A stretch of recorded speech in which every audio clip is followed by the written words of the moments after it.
Dia duduk dengan santai di kursi, menyilangkan kakinya sampai membuat pahanya yang mulus terlihat.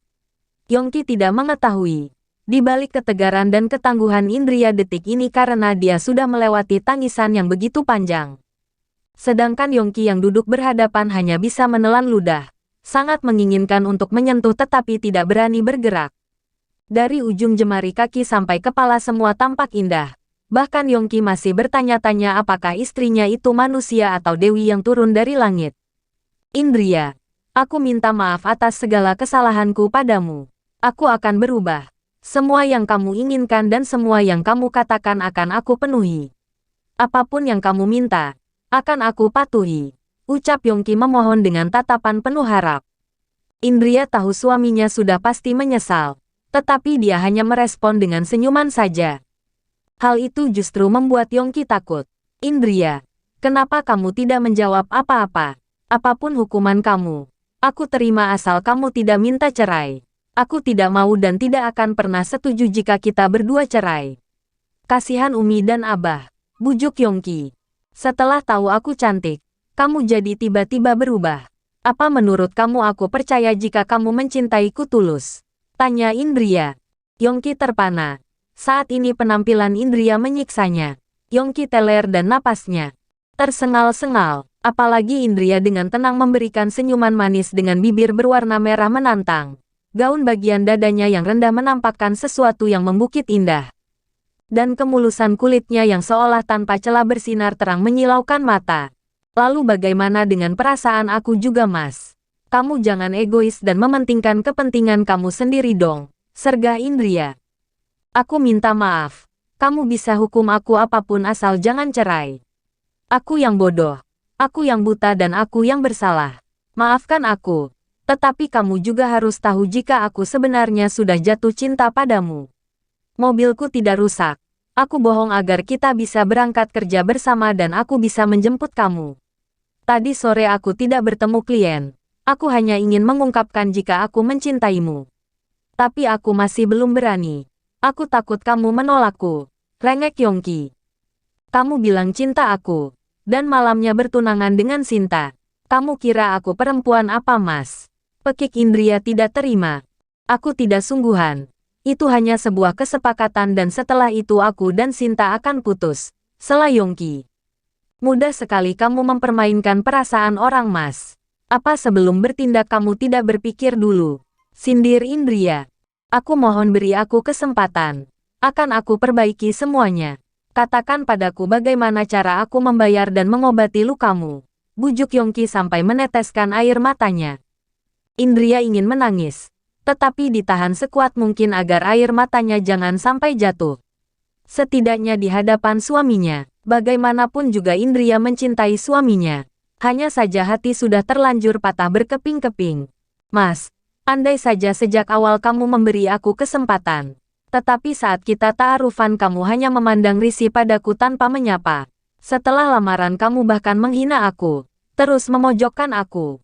Aku sudah berusaha menjadi istri yang baik tetapi selalu salah di mata kamu. Andai sejak awal kamu mau membuka hati sedikit saja aku sudah pasti akan memberikan seluruh jiwa ragaku. Tapi kamu, Indria menoleh ke arah lain. Teramat pahit untuk menceritakan apa yang sudah dilaluinya. Harapan yang sirna, kebahagiaan yang kosong. Aku mencintaimu Indria. Aku sungguh mencintaimu. Tetapi aku yang terlalu gengsi dan tidak tahu bagaimana cara untuk mengungkapkan. Setiap aku ingin memberikan kasih sayang padamu malah berujung dengan kesalahpahaman. Aku memang lelaki brengsek yang pernah berhubungan dengan banyak perempuan. Tapi aku berani bersumpah jika aku baru kali ini mencintai orang bukan karena memandang fisik. Aku mencintaimu, mencintai hatimu dan mencintai ketangguhanmu. Soal pertunangan itu hanya sandiwara. Sinta setuju aku putuskan asal aku menyelamatkan nama baiknya. Jelas Yongki panjang lebar tak ingin kehilangan kesempatan sedikit pun. Indria tertawa.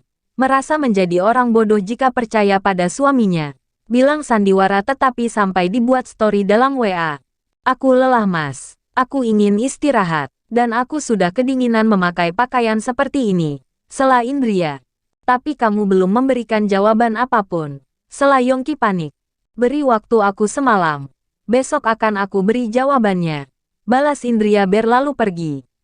Yongki ingin mengejar, tetapi kakinya serasa dipatri ke bumi. Entah kenapa dia begitu takut, seperti dia ingin kehilangan nyawanya sendiri. Kemudian Yongki langsung keluar naik taksi. Dia menuju ke Miftah untuk meminta bantuan. Dia merasa curiga kenapa Abah dan istrinya bisa tahu soal pertunangan itu. Dan juga Yongki ingin menghentikan penyebaran video mengenai sang istri yang tidak berjilbab. Lagian jika di rumah Yongki sudah yakin tidak akan bisa tidur dan malah frustasi. Sampai kamar Indria langsung berganti pakaian dan menghapus make-up-nya. Sudah terbiasa tertutup begitu memakai yang terbuka dia sangat kedinginan. Indria terus berpikir dan bertanya-tanya dalam hatinya. Akankah dia bisa hidup normal lagi setelah ini? Dia bisa merasakan jika suaminya memang sudah mulai mencintainya. Tetapi Indria belum yakin jika cinta sang suami sedalam yang dikatakan. Masih ada perasaan takut jika kelak suaminya mengulangi kesalahan yang sama.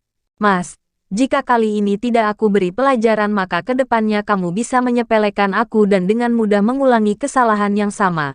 Batin Indria. Kemudian Indria mengemasi barangnya. Dia hanya ingin sementara waktu menyendiri dan menenangkan hatinya sendiri. Dia butuh waktu untuk memulai semua dari awal. Indria ingin jalan-jalan keluar kota. Sudah lama sekali dia tidak healing dan ingin membahagiakan dirinya sendiri.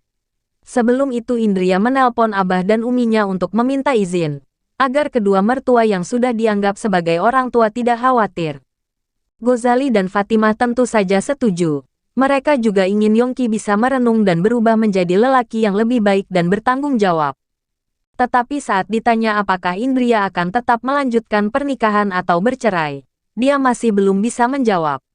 Dan kedua mertuanya tidak lagi memaksa untuk bertahan, karena memang kesalahan Yongki sudah fatal. Semua orang bahkan sudah tahu mengenai pertunangan itu, sebab banyak saudara yang menyimpan nomor ponsel Yongki. Bahkan acara di rumah orang tua Yongki sampai tertunda dan berlanjut tanpa adanya pemilik rumah. Miftah sama sekali tidak merespon Yongki dengan baik, sebab sejak awal sudah diperingatkan tetapi tidak mendengar. Miftah, menurut kamu siapa yang sudah memberitahu pertunangan palsu aku dengan Sinta? Tanya Yongki penasaran. Bukannya itu dirimu sendiri, ejek Miftah. Apa maksud kamu? Tanya Yongki masih belum sadar.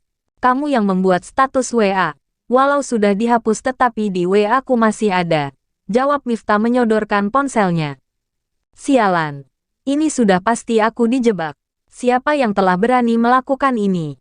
Pekik Yongki emosi. Sudah pasti Sinta. Bodoh sekali kalau kamu sampai masih bertanya-tanya. Sergah Miftah kesal. Yongki terdiam. Dia sendiri tidak berani menyalahkan Sinta. Sebab sudah pasti mantan kekasihnya itu juga patah hati yang teramat dalam. Pantas saja tadi Indria tertawa saat aku jelaskan. Dia pasti mengira akulah yang membuat status. Wanita bodoh juga tidak akan percaya perkataanku kalau begini. Batin Yongki emosi. Kamu sungguh tidak tahu malu Yong. Jika aku jadi Indria lebih baik cerai dan memilih lelaki lain yang jauh lebih baik. Umpat Miftah ikutan kesal. Yongki terpuruk. Bahkan sahabat dan kedua orang tuanya juga berkata seperti itu. Miftah. Terserah kamu mau bilang apa. Tetapi aku tidak akan pernah melepaskan Indria. Jawab Yongki lemas. Itu jika kamu beruntung. Jujur saja kalau kamu gagal aku akan berusaha untuk mendekati Indria. Dan aku menolong membersihkan video yang tersebar bukan karena kamu. Tetapi karena Indria. Balas Miftah. Yongki kesal sekali dengan sahabatnya.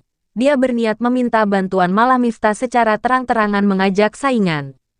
Aku mau pulang. Sela Yongki marah. Pulanglah. Itu pun jika istrimu masih ada. Tebak Miftah. Seketika Yongki panik. Dari senyuman istrinya tadi memang sangat mencurigakan. Yongki langsung mengambil mobil yang dititipkan pada Miftah dan pulang. Dan apa yang ditakutkan terjadi. Mobil istrinya sudah tidak ada lagi di garasi. Yongki menjerit sangat keras. Sampai membuat rumah yang di sekelilingnya pada keluar dan penasaran dengan apa yang terjadi. Yongki keluar dari mobil menangis histeris. Kakinya sangat lemas dan langsung rubuh. Indria, jangan tinggalkan aku.